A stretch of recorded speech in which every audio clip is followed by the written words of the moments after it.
But Giroud! What a head, son! What a head! Welcome back to Onto the Ball. I'm your host, Scott, and I'm joined as always by Travis Morgan. And we've got a debutant today. We've got Arsenal fan Rob come on to help us out doing Arsenal season so far preview to try and break up the international break, lads. The boredom, the monotony of the international break. When are we going to make them extinct? That's what I want to know. Rob, how you doing, mate? Cheers for joining. Yeah, I'm good, man. It's good to be on the pod for the first time. Looking forward to it.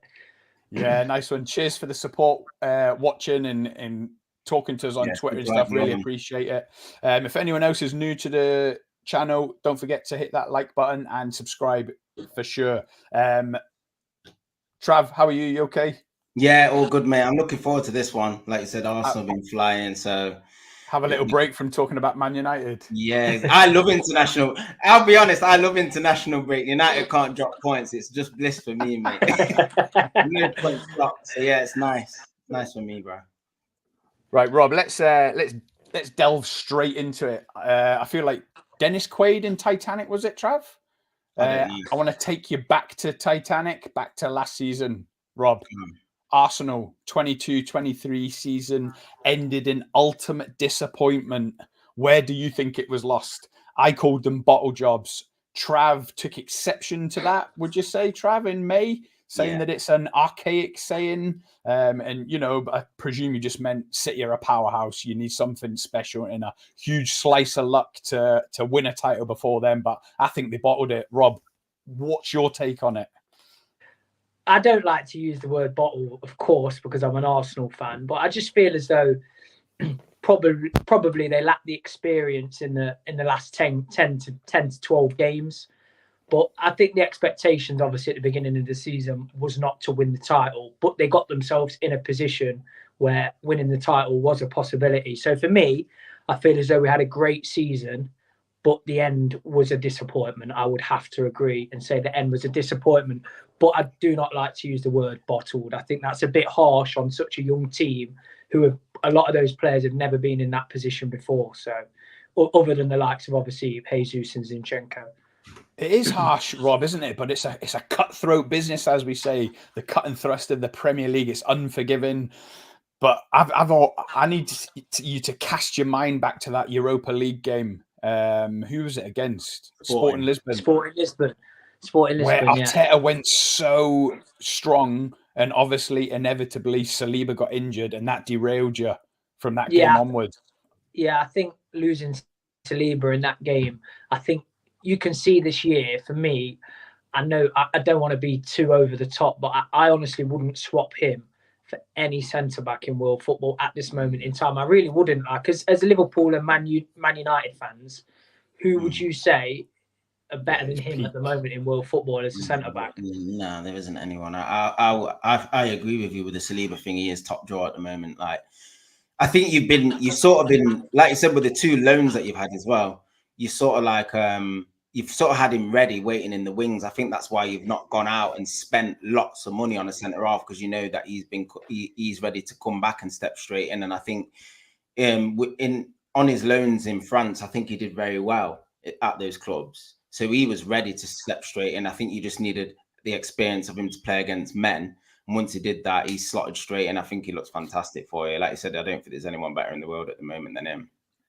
Well, I don't know about better in the world, Trav. That's a big call. But he is, he's top draw. As painful as it is for us Liverpool fans, Man United fans, Saliba, Gabriel, the signer Timber. We're going to get right into that. And definitely to do with Arteta's deployment of these defenders, certainly for the first few games of the season, Rob. But let's get straight into it. Summer transfer window.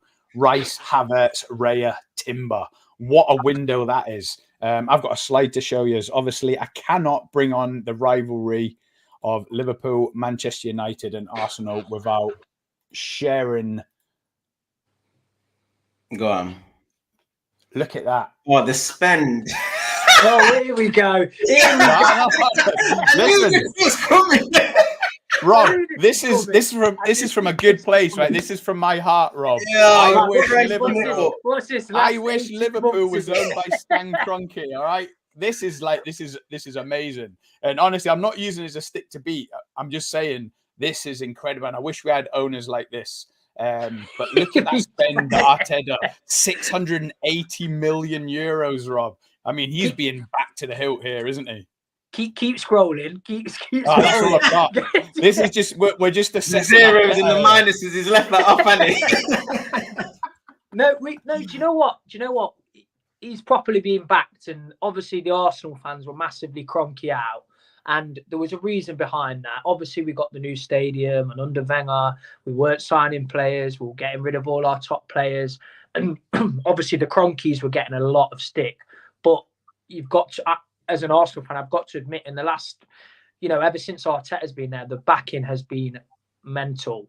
But I think that Arteta's done enough to justify in the last, last year especially, the backing this summer 100%. And I think he's gone out and he's bought the right players with the right profile.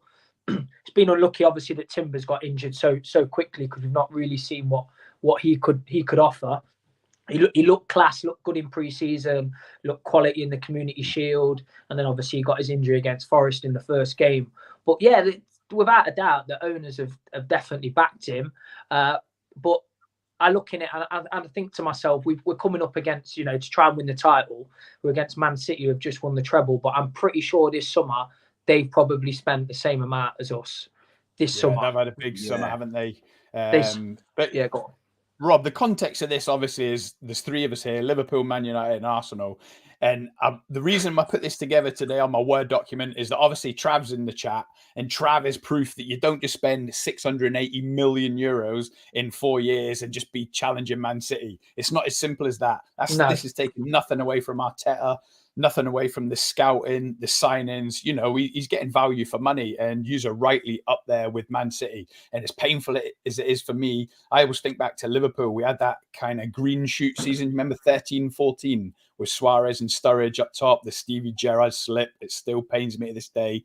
That didn't feel like the start of something. That felt like a one-off. And the thing with Arsenal is you can tell they're getting back, they're building, they're here to stay for the next 5 years. Does it feel like that for you as an Arsenal fan? Yeah, 100%. But I do feel now in the next 2 seasons, it's time to win some trophies. Obviously, 100%. Obviously, he won the FA Cup halfway through in his first season. Obviously, he took over from Emery. He got the semi-final and finally beat. He obviously beat City in the semi and then went and beat Chelsea in the final and won the FA Cup in his first season. So obviously that was good. But I believe now we've got the squad, as long as we don't pick up too many injuries, to be firing on all fronts, really. But I do believe that the Champions League the latter stages will have a massive impact on our league form. I think at the moment, with the group we've got, I know we lost at Lens. That was a game that we probably shouldn't have lost. But I do believe that the Champions League, if we do get to the latter stages, will have a massive effect on our league form, because those players aren't used to playing the intensity of a game like that on a Wednesday away at the Bernabeu or wherever it may be, and then having to play on a Saturday and Sunday. So I think there's still a lot of challenges for this squad going forward. But I do believe now it's time, and we are in a good position to start winning some trophies. The thing is, Arteta is obviously going to go in the Champions League strong, because he did in the Europa League at the detriment of maybe winning the league last season. But, it's unforgiving. When you're in the Champions League, you're going to be going for it, and you need the biggest squad for that. And again, when you look at that, maybe with the exception of Havertz, we'll get onto him in a minute with your opinion on Havertz, Rob. But Trav, our clubs, we dream of being in for Declan Rice's at 100 million, don't we? He is top drawer. We've both said that numerous times in the last 12 months, haven't we? And he's proven it now. That question, sorry, my mic just went off. I don't know why. Can you say that again, mate? Declan Rice, 100 million. Liverpool and Man U dream of being in for 100 million. Declan I literally can't hear you. Can you hear me, Rob? Yeah, I can hear you. Can you hear me? Maybe we can hear you, Trav. I can't hear you. It's some cells or something. Do you want to leave and then come back, Trav? I'm going to come out and go back in.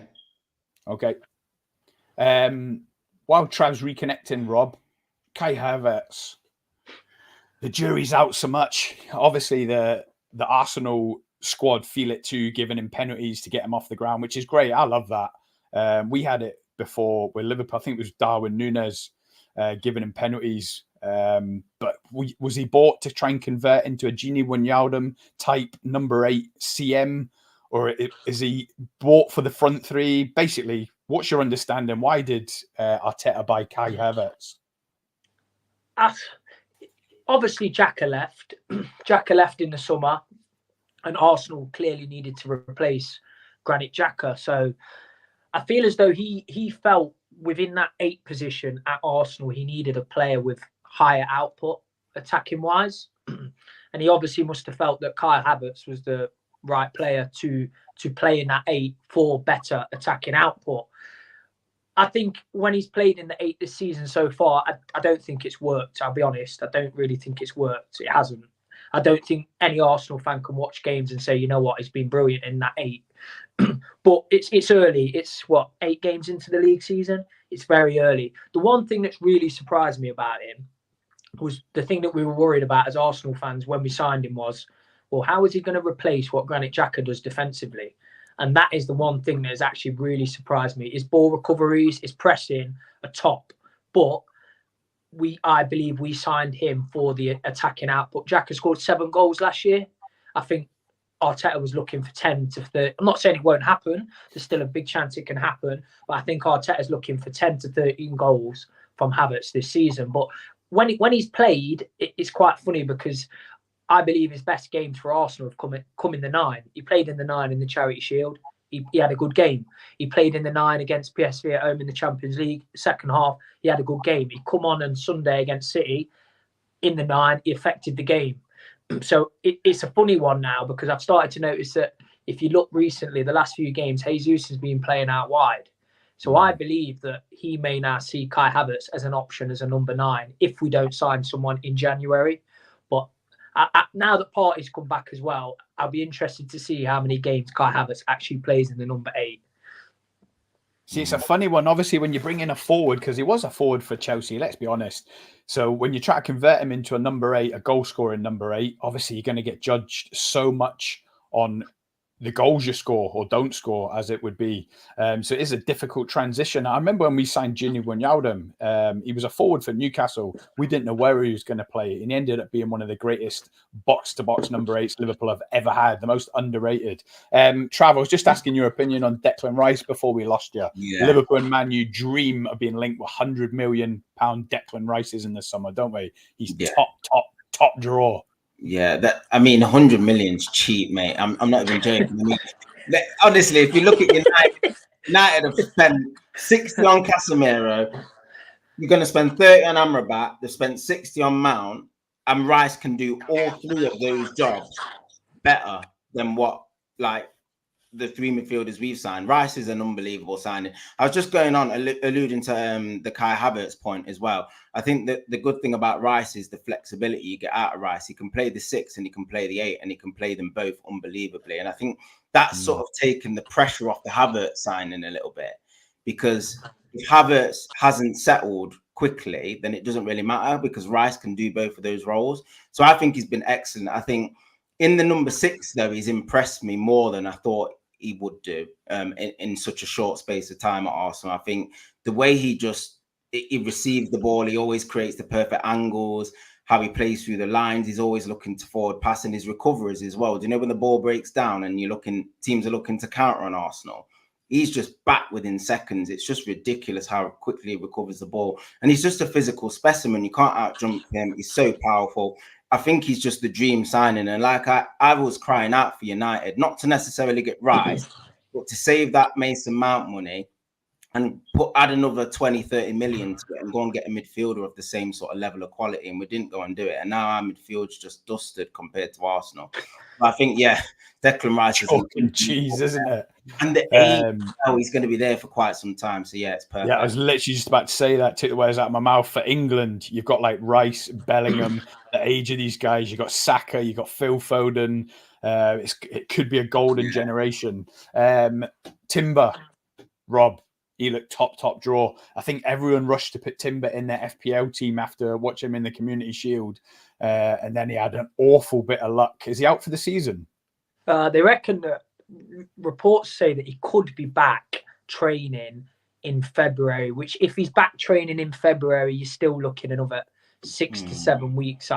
Probably another 6 weeks, I'd say, to be able to, start games of football. That's my personal opinion. But that was such a bad injury because Arteta's so big on versatility, and he is such a versatile player. Like we signed him, I believe, as a right back, as competition for Ben White. That's what I believe we signed him as. Obviously, he can play centre back. We know not that to take Gabriel's spot. No, well, that's we'll get onto that one, I'm sure.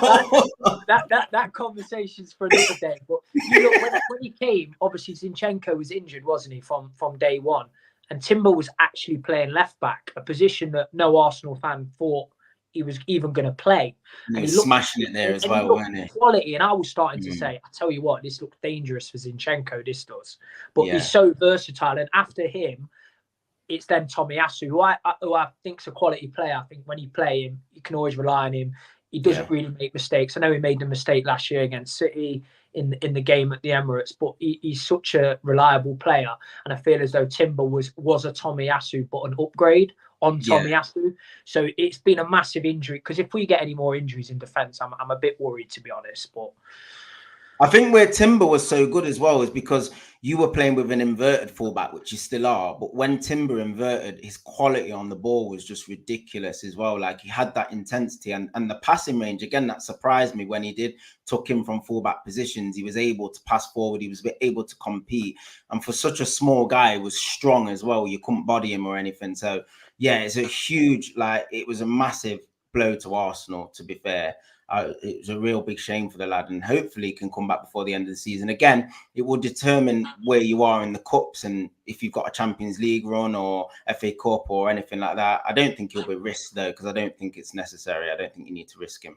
Yeah, my worry is just, is he going to come back? With injuries like this, is he going to come back the same player? That's the only issue. That's the only issue. Yeah, I think him being young at a younger age, he's got a better chance of recovering fully than if he was a little bit older. How old is he? Like 20? He's 21, I think. I think he's like 21 or 22. Yeah, he's young. He's young. I think he'll be all right. Wow. Raya, Ramsdale, we've said a lot on Twitter the last 3 months, haven't we? Yeah. Ramsdale replacement for you, Rob? Competition for Ramsdale? Do you know when you talk about... rotating with Ramsdale? What is Arteta doing? Do you know when you talk about Arsenal, there's two things that everyone talks about at the moment. It's the goalkeepers, Raya and Ramsdale, and it's Kai Havertz. And I said to you guys when Raya was signed, that meant danger for Aaron Ramsdale. And it's proved to mean danger for him, because he's the number one now. You can't say he's not. He played against Spurs. He played against Man City. I thought Ramsdale was going to get the Lons game. Didn't even get the Lons game. Raya got the Lons game. But it was interesting. Have you ever heard of the Players' Tribute, the interview, Players' Tribute? Yeah, I've heard of that. Interview. Yeah, so Ramsdale did an interview on the Players' Tribute, and he said basically that what Arteta asks for from his keeper is to play higher. So Ramsdale goes and he plays higher. Then Arteta says, no, I want you to play higher. So Ramsdale goes and plays even higher. And then Arteta goes, no, I want you to play even higher. And then Ramsdale says, well, that's when I start to feel uncomfortable. Now, that isn't what David... I don't think... I think Ramsdale can do it, but I don't think it's natural for him. I don't think he likes playing that high up the pitch. When you watch Raya, he's like another player in defence. He's like almost play. He's not even playing in his goal. You know what? You know those ones when you're looking and you think, if he passes it back to the middle of the goal, you centre back, you think this could be no goal. This could be. Do you know what I mean? He's literally playing on the corners of his box. And I don't think it's that Ramsdale can't do that. I just think that Raya's more comfortable doing that. And it's interesting, after the City game as well, Arteta said, and I don't know if it was a dig at Ramsdale, he goes, because obviously in the first half, Raya had a struggle. Like, every time he got the ball, I was closing my eyes. I was just like, please, just like... Because everyone's waiting for it now, aren't they, Rob? As a Ramsdale, everyone's waiting. If you don't kick it pinpoint accuracy, it's like, Ramsdale will be back in. Yeah, everyone's waiting for it. But Raya struggled massively in the first half against City. But after the game, Arteta said what he loved about Raya was that he even though he was making the mistakes, he never ever started going long. He still had belief in his own ability that, look, this is how the manager wants me to play. I'm going to make mistakes, yes, but this is how the manager wants me to play, and I'll keep doing it, and I'll keep doing it, I'll keep doing it. And in the second half, he was quality. Like his passing, short passing was quality. His clips out to Jesus were quality. When Havertz come on, he was hitting Havertz with the long balls, whereas Arteta was basically saying, almost as if Ramsdale has got that rush in him. When he starts making a couple of mistakes, that's it. His first thought is, I'm blasting it as far as I can up the pitch. And I think that's why, I think they're the little things, the small percentages that probably make Raya more of a compatible keeper for Arteta. Not necessarily as a better goalkeeper, but for the way Arteta wants to play, Raya's probably a bit more compatible for what he wants. Are you still in the League Cup, Rob? Yeah, we beat Brentford away, and Ramsdale had a worldie, didn't he? He played class. He was on the bench next game.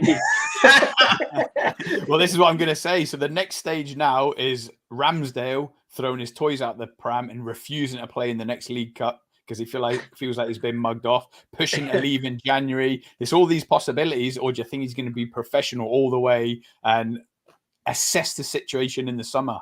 I think he'll be there till the summer. You know, it's a long season. Anything could happen. Look, if Raya goes and makes a couple of mistakes in the next game, we've got Chelsea. If he makes a mistake there, makes a mistake in the Champions League game against Seville, Arteta will pull Raya out. It's not like Raya's susceptible now to being dropped. But I just believe that Arteta is going to give Raya a long run in the team now. I believe that. Yeah, what was interesting about what Arteta's comments were before, well, around the time Raya was being purchased anyway, I don't think he ever sold it to the media that he was going to just rotate keepers for the sake of it. I think he said that he was going to use the other keeper if he felt the situation was right. So, like, for example, if it was a cup game and Ramsdale's better at saving penalties, he would have bought him on or whatever. I mean, my personal opinion was when Raya was bought, it was just going to be a straight upgrade for Ramsdale. And I actually think Ramsdale's a fantastic keeper. I think he's a good keeper. But when an opportunity arises to get a keeper of Raya's quality, sometimes you have to act, and you just have to do it when the time presents itself. And I think that's what he did. I think he just thought Raya's available. He's probably wanted him for a long time. He plays the way he wants him to play in the team. And I think he just acted. He got the loan move, which I think will be made permanent. And I think it's a fantastic signing for Arsenal personally, but just because I think he's just a better keeper than Ramsdale. And it's unlucky. Ramsdale's just bad timing. His career was going very well at Arsenal, but we'll have to see like how it goes in the summer. He doesn't strike me as a lad that's gonna kick off and start like throwing his toys out the pram publicly anyway. He might have a word behind the scenes, but I don't think there'll be anything public. I think Arteta is quite good at controlling those situations anyway. He dealt with a lot of players when he first came in, like Aubameyang and stuff, and you don't really hear a peep out the Arsenal dressing room. So I think they've got it all under control. I love Ramsdale, don't get me wrong, like I love him. But I just feel like, you know, if we're to win the league, we're going to win it on the small percentages. So if you were to look at the Arsenal team from last year, like if you're honest with yourself and you look at the Arsenal team from like now that's currently playing, you would say, where can they upgrade? So you'd look at someone like Saka. He's not upgradable, is he? He's not an upgradable player. But you'd look at someone like Ramsdale and you'd go, you know what? He's a good keeper, but can he be upgraded? Like you look at Eddie Nketiah, you think, for me, Nketiah is not good enough to play for Arsenal. So for me, he will be the next player that's upgraded, whether we go and get a striker in January, whatever. But the percentages are so small to catch Man City that you can't almost settle on someone like it's. I'm trying to think of it. Yeah, like I know what you mean. Yeah, like you said, there's not much margin for error. So if you can go and get a top keeper and you've got a good keeper, you just got to go and do it. And that's harsh as it's exactly. So it's like Zinchenko. Look, I believe if Timber was fit, Timber would have started the season at left back. It's not that Zinchenko's a bad player. It's just that Arteta probably believes that in the bigger games, them small percentages that Timber offers you defensively are probably going to be better than Zinchenko. It's such small percentages when you're trying to change City. It's mad. Yeah, it is. Rob, obviously, I'm a Liverpool fan, and no one knows better than me these small percentages you're talking about. We've lost 2 league titles on 1 point in the last 5 years. So and this is the thing that it made me laugh listening to the overlap with Neville, Carragher, Ian Wright. They were talking about, or was it Peter Schmeichel on that CBS, the Champions League. Peter Schmeichel was saying, Arteta's created a problem for himself here. He didn't need to do this. He's got Ramsdale. And Carragher was like, Arteta clearly thinks that Raya is an upgrade. So what is wrong with bringing in an upgrade? And that was the thing I thought, well, it makes total sense. He hasn't created any problem. He thinks Raya is an upgrade. So he's brought him in. The only reason it could have created a problem is if he rotated him. Like if he was playing like Ramsdale for like 3 games and bought him Raya for 4 games and they're just playing a few league games each, that would have caused carnage. Because like you said, 2 different ways of playing, 2 different goalkeeping styles. No back 4 or 5 is going to get used to that. So I think it was imperative that Arteta just chose one of them to go forward with. And I think it was pretty obvious to us that it was going to be Raya, because he wouldn't have bought him otherwise. He had a perfectly good keeper and he thinks Raya's a better keeper. It's just as simple as that. I don't think Arsenal are listening to too much media noise and they'll just get on with it. That Ramsdale's not actually made a mistake to be dropped, has he? Do you know what I mean? It's not like Arteta was waiting for Ramsdale to make a mistake and dropped him. He's literally just gone, look, Raya, you're playing. Yeah, so that would have killed Ramsdale as well, didn't he? But also killed his value, Rob. If he made a mistake and dropped him, his value would have went right 100%. Down. He didn't make a mistake. 100%. Raya's in, so he could have quite a healthy resale value in January or next summer. I'm just going to jump into the comments. Dan from Two Blues is in. He says it's all well and good until the boys in blue batter them on the 21st. You know what? I've got it on the banner, Rob. Your next 3 games, and I did notice that Chelsea are next away from home as well. Do you know what? It's so typical. Chelsea have not won a game in about 658 games, and now they've won 2 on a match just before we go to Stamford Bridge. It's so typical. But yeah, I think that'll be a tough game. Any London derby's a tough game away from home. Jamie Vardy's in saying, "Hey Hunk, I must know you because my name is Hunky Nickel." On my Instagram and stuff. Hunky used to be my cat, by the way. Jamie Vardy, I presume you're not the Jamie Vardy, but let me know. Tommy Ryan, hello. Cheers for tuning in, Tommy. Legend. Big up to yourself. Don't forget to like and subscribe. Matt Turner is better than Ramsdale. There's a big call. Dan, do you know what I had Matt Turner in... I had Matt Turner in my FPL team on the bench, Dan. Absolutely wounded. So someone told me that Matt Turner's got a size 13 shoes. So, you know, when he took out Whistle with them size 13.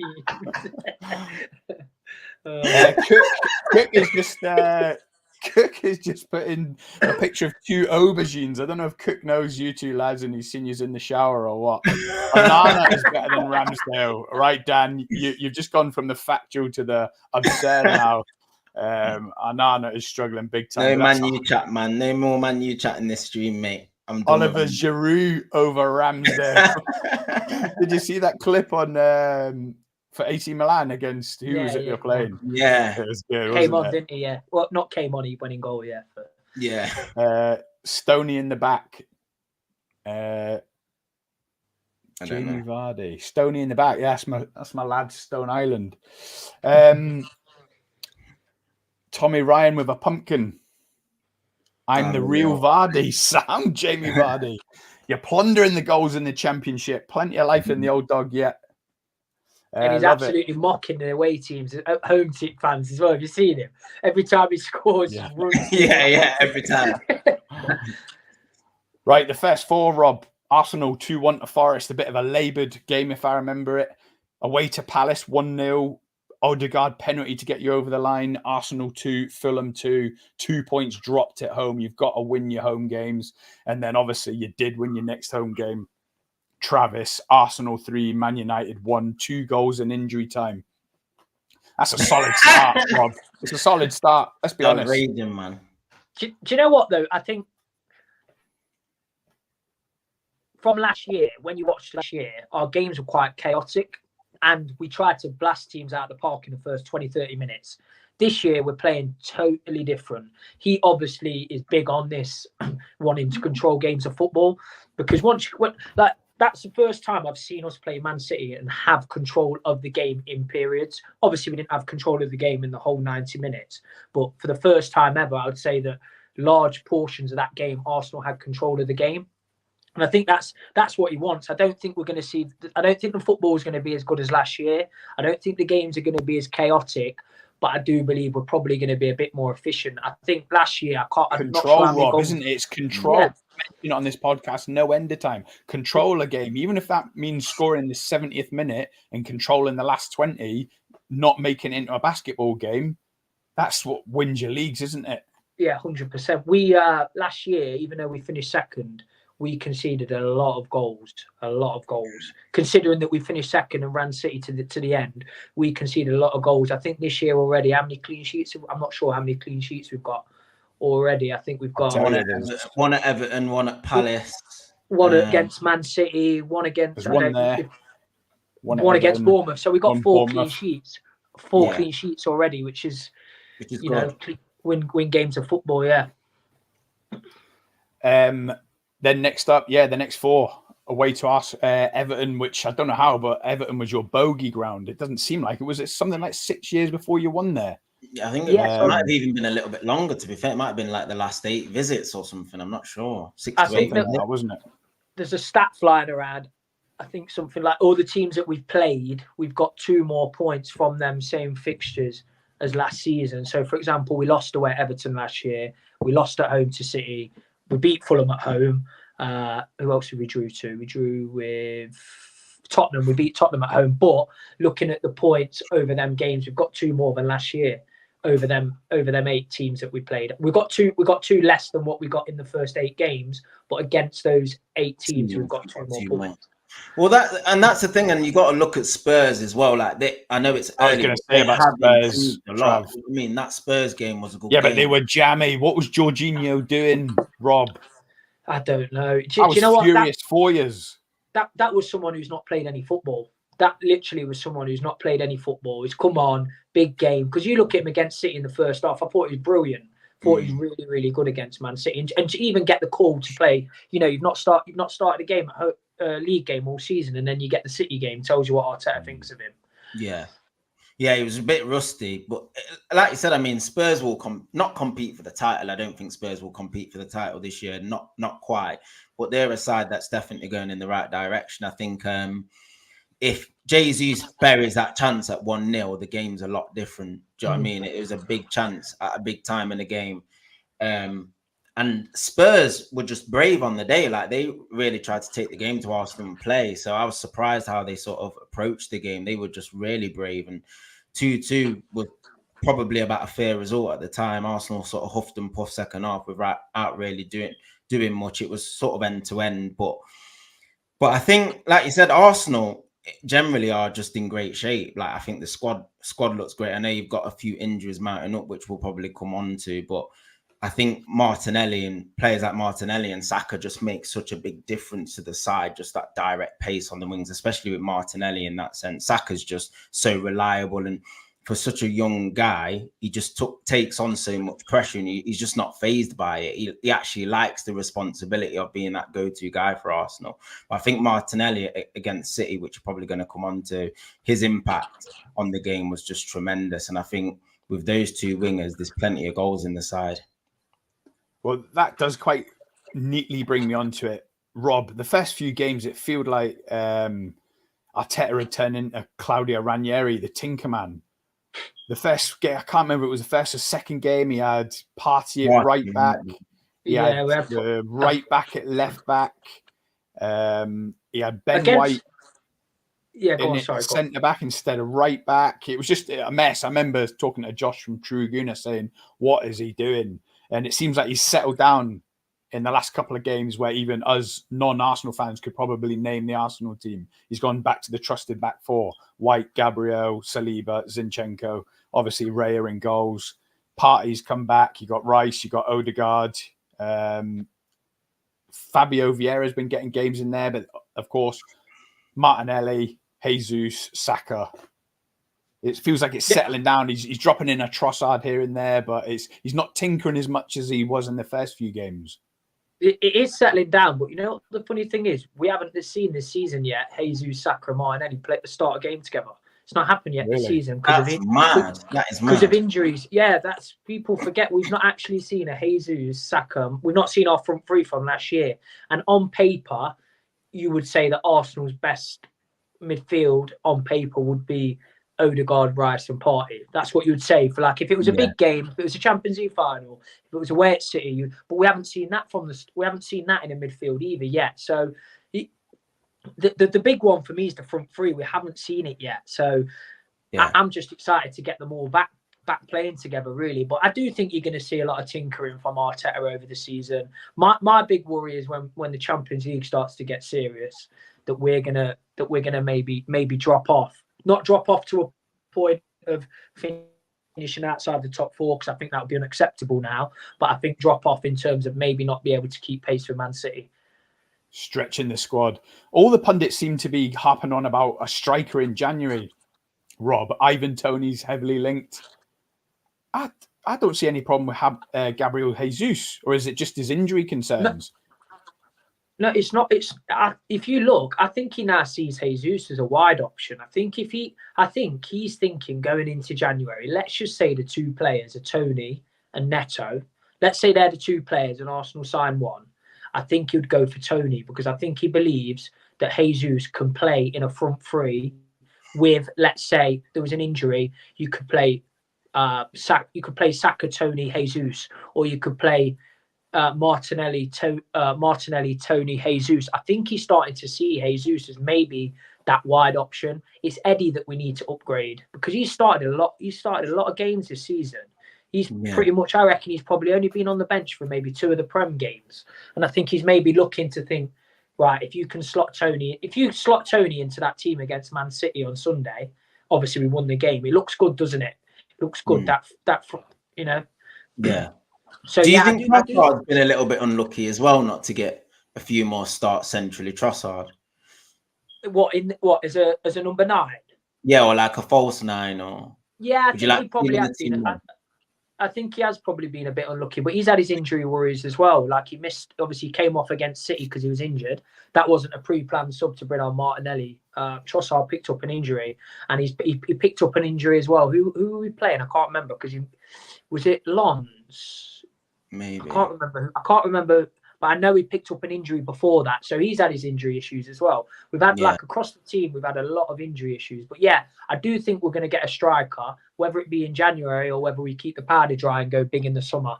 That's the thing. Because do you guys think Toney is a massive upgrade? And do you think he turns Arsenal into a team that nearly wins a title to winning the title? I think me and Trav might answer this the same. I think it might have a negative effect on Martinelli and Saka. Is that what you're going to say? In much the same way that you didn't fancy Darwin Núñez in the middle of Mane and Salah, or Diaz and Salah, Trav?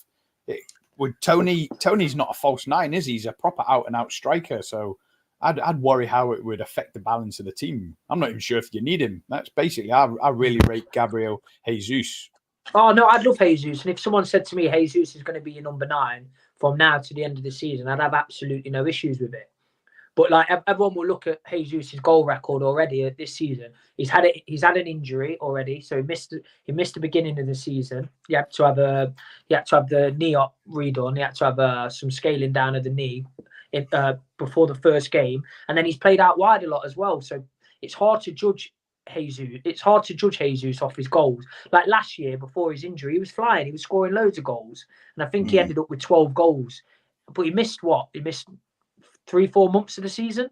Yeah. So to score as well, didn't he? Yeah, to score 12 goals when you've missed 3-4 months, I think is a good return. But yeah, I don't know. I just think Arteta sees him as well as a wide option now, not just a number 9. And I think we might see a bit more of Havertz through the middle from now till January. I think Gabriel Jesus, he got the biggest plaudits for his work rate in the false 9 rather than the 12 goals he scored, didn't he? He's just chaos. He's chaos. That's what he is. He's good chaos. When you play him in that 9, he's good chaos, and everyone vibes off him. Everyone buzzes around him. You know that. And do you know what? For someone who's so like for a number 9 who's so small, his hold-up play is ridiculous. Like the way he gets his body in. You've seen it on Sunday against Garvador. How many times did the ball come to him and he was just getting his body in, dropping it down, popping it off? He's so good at that. I think he's such an underrated player. I do. Yeah. Dan's asked a question. If you've got time, of course we've got time, mate. Always. Which was a better title challenge across the whole season in terms of being closer to beating City? Liverpool 18-19, Arsenal 22-23. Obviously, it's Liverpool all the way for me. Yeah. We beat Man City that season at home. I think we drew them away even. We finished a point off them. Last Did season, you get over Arsenal 90 points? Home and away. Yeah, we got 96 or 97. They got 98. We lost it by a point or something. It's ridiculous. Oh, it was horrible. This is a painful.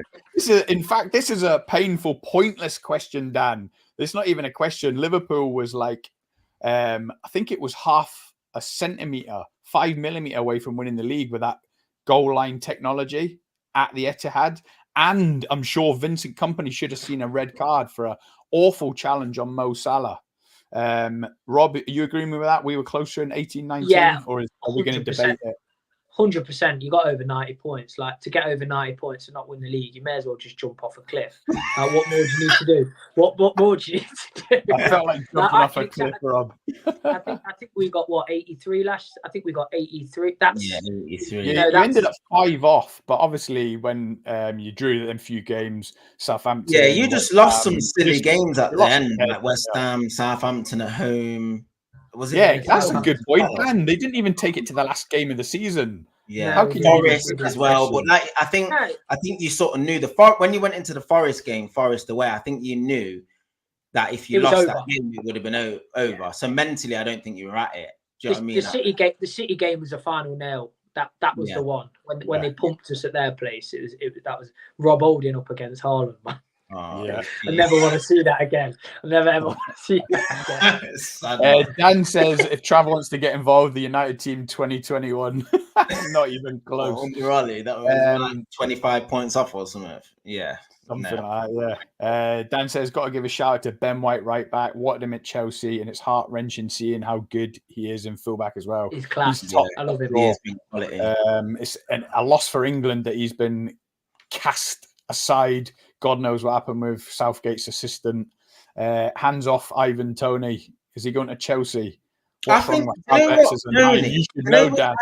Do you know with Ivan Toney, he's one of them now. I think he's 28.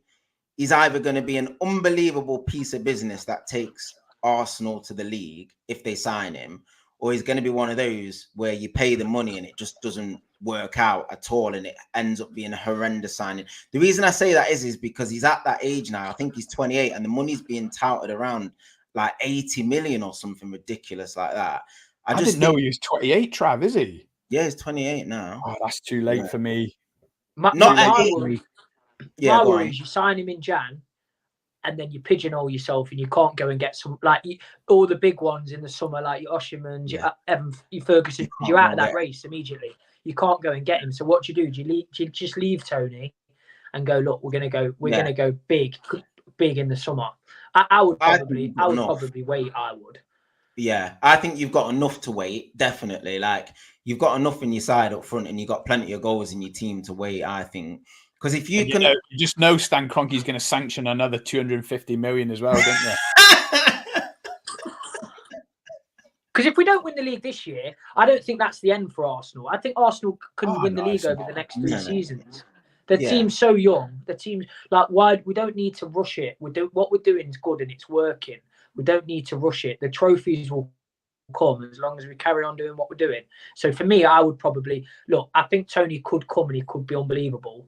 But I personally think the safer bet would be to wait till the end of the season and just go and spend 100 mil on someone. I would wait.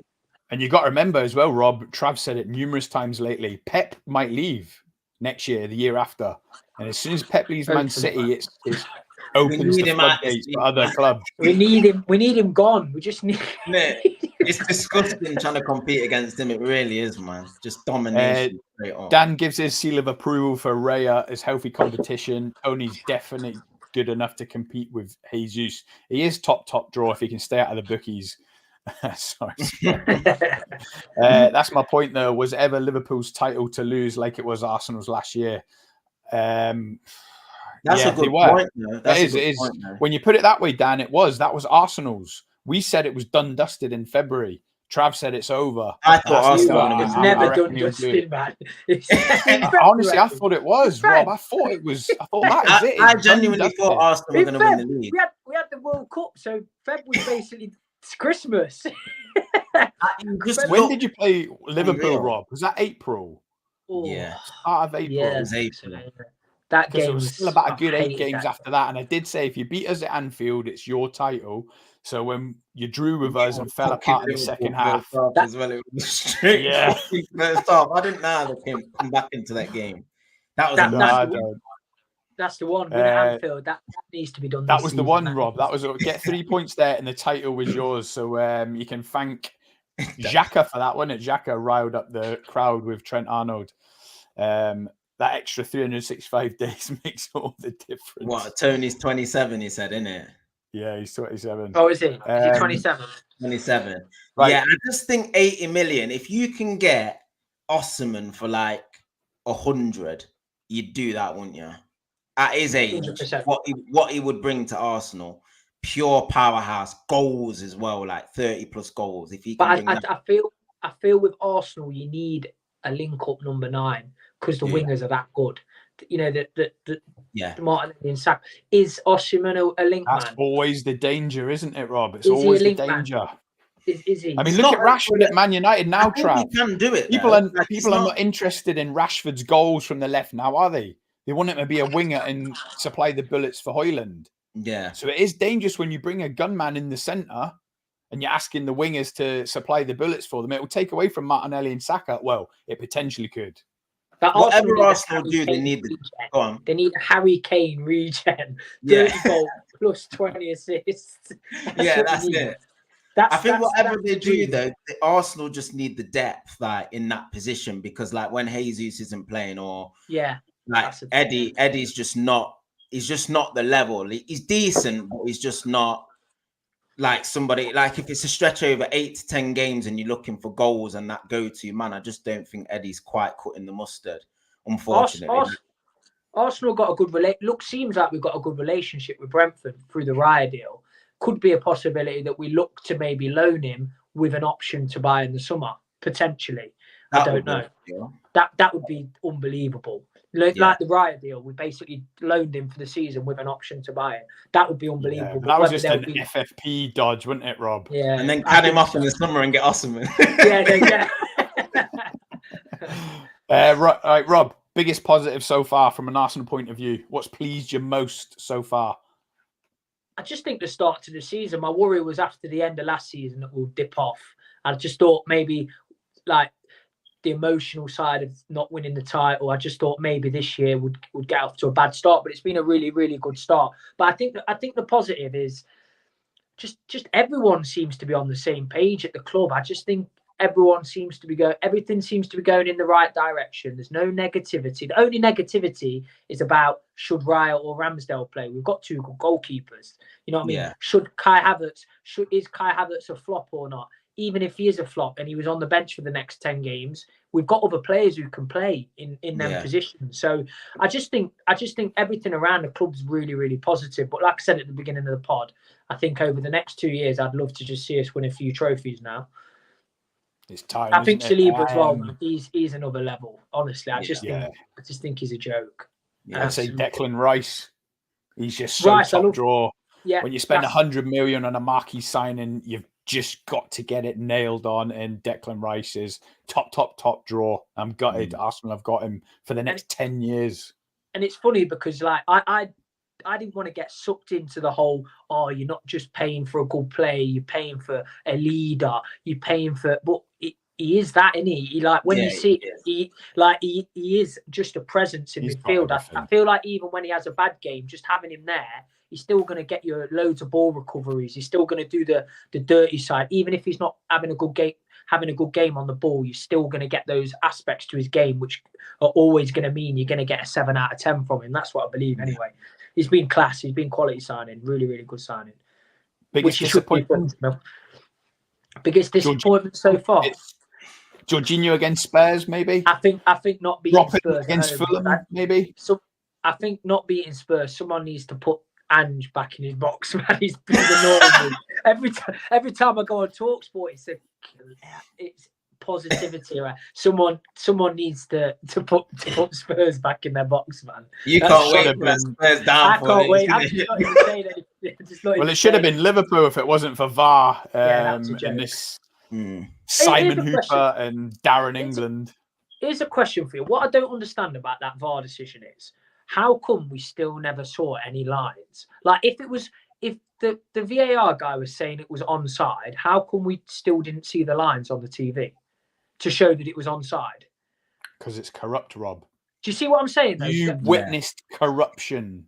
But that's what I mean. Like, yes, you said it was onside in the VAR booth, but how come we didn't see the lines to say that it was onside? And that's what I don't get about that whole situation. It confuses me. Like, really confuses me. It was mad. Yeah, I still don't believe it happened. To be honest, I still what happened was at night. The on-field decision. One second, I'm just get my charge. Yeah, go for it. So on-field decision was offside, but they thought in the VAR studio that it was onside. So they because they checked it, they didn't need the lines to see that it was onside. So they just said check complete. But they knew it was offside because they calmed the linesman down, say I'm going to take it back offside. So they checked. They knew it was offside on the field because the linesman said, taking it back, flagging it. We went, okay, we'll check it. It was just mad. It was mad. Yeah. Let's not digress. This is about Arsenal. What have I put? Yeah, next up, Chelsea, Sheffield United, Newcastle. Sorry, you still with us? I'm new to this. I'm just trying to get the setup right. No, you're all right, mate. No, you're all right, mate. We said Chelsea away, Sheffield United at home, Chelsea away, Sheffield United home, Newcastle away. We said, well, Liverpool, the next 2 games would tell us everything we need to know. If there was a Liverpool title charge, we had Spurs away, Brighton away. Unluckily, we come away from there with only 1 point out of 6. Should have had more for sure. But Arsenal away to Chelsea and away to Newcastle in the next 3, that's going to tell you everything you need to know, isn't it, Rob? I think if we got 7 points from that, I think it would be a good return. I think if we were to beat Chelsea, beat Sheffield United and draw away at Newcastle, I think that would be a good return. But what you don't want to happen is lose away at Chelsea, and go into that Newcastle game with it already being a must-win game. That's the last thing you want. So I think 7 points from them 3 games. Because if you look at Man City's next, have a look at their next 8 games. They've got some tough games coming up there, really tough games. So I think if we were to get, like I said, 7 points from them 3, I'd be happy. Right. That's it for now. We're at almost the quarter stage. We've done Liverpool season so far, Man United season so far, Arsenal season so far. I don't know if we'll log in on the next international break, maybe November. That probably seems a bit early, maybe Christmas. But Rob, if you've enjoyed it on the channel, for sure, would love you to become a fixture for Arsenal previews, Arsenal match reactions, live match reactions after games. If you've enjoyed it, don't be a stranger. Oh, he's gone. Trav, thanks for your time on a pleasure Thursday, a rainy Thursday afternoon. If anyone's made it this far, don't forget to like and subscribe if you're new to the channel. Travis, it's been a pleasure. Peace. Cheers, brother. Header. But oh, you beauty! What a head, son! What a head!